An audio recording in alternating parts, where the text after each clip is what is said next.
So mga par, sa naging panayam naman po ng WBO at The Ring Magazine Super Lightweight Champion Teofimo Lopez Jr., natanong siya mga idol kung ano ba daw ang masasabi nito sa upcoming fight ni Manny Pacquiao kontra kay Mario Barrios sa July 19, kung saan prangka na sinabi dito ni Lopez mga idol na masaya daw talaga ang mga boxing fans dahil magbabalik na si Pacman sa action sa boxing sports. Kailangan daw talaga ng boxing sports ang kagaya ni Manny Pacquiao na isang exciting na fighter makipaglaban sa bakbakan. Hindi daw nito alam mga idol kung ano ang galawan na ipapakita ni Pacman sa laban nito kay Mario Barrios. Pero isa lang daw talagang sinisiguro ni Lopez. Na-miss daw ng lahat si Manny Pacquiao at gustong-gusto ni Lopez mga idol na makita pa si Pacman na maging kampiyon at madagdagan pa ang dibisyon ng kanyang pagkampyonan sa kabila ng estado nito ngayon sa boxing sports na meron na itong edad na 46 anyos. Well, para sa atin mga idol, sa usapan na maging kampiyon sa edad ngayon ni Pacman, hindi talaga malayo ito abutin ng Pinoy legend. Pero ang pagiging 9 division champion nito medyo malabo na mangyari mga idol. Okay lang sana mga boss kung bata-bata pa si Pacman, kaya pa talaga nito makipagsabayan sa mga natural na malalaking tao. Pero sa ngayon malabo na talaga. Pero kung sa Ellie Setback naman mga idol ng Yes News ang tatanungin natin, kumpiyansa talaga ito mga idol na dapat daw tawagin si Pacman at 10 division champion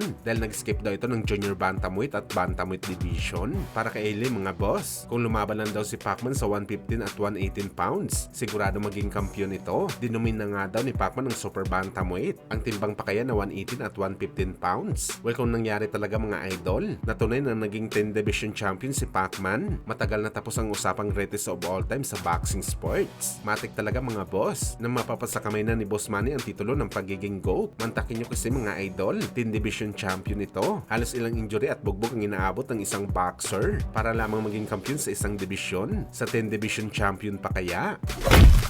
Sa kabilang banda naman mga idol, Juan Francisco Estrada panalo sa kanyang comeback fight kalaban si Karim Arce na ginanap kahapon sa bansang Mexico, kung saan mga idol nakuha po ni Galo Estrada ang panalo sa isang impresibong unanimous decision. 3 beses nito mga idol pinagapang si Arce sa canvas. 2 nga dito mga idol nangyari sa huling round. Knockout win na para kay Galo Estrada na save the bell pa itong si Arce, kung saan ang laban na to ni Estrada mga idol isang bantamweight division na. Ngayon number 2 contender ito sa WBC title, kung saan mga idol maganda talaga ipalaban si Estrada sa ating Filipino Flash Nonito Donaire Jr. Legend kontra sa legend. Sigurado tayo mga idol maraming mga sanctioning bodies ang papayag na isanction na title fight ang laban ni Estrada at Nonito, lalo na sa WBC title. At ang hawak ngayon ni Flash mga idol ang WBA interim title. Ito ang laban na dapat ikasa mga idol, bagamat hindi tayo sure mga idol sa kampo ni Estrada dahil minsan na sila tumanggil na labanan si Donaire. Pero malay natin mga idol baka mangyari naman ang laban. Isang itong historic fight mga idol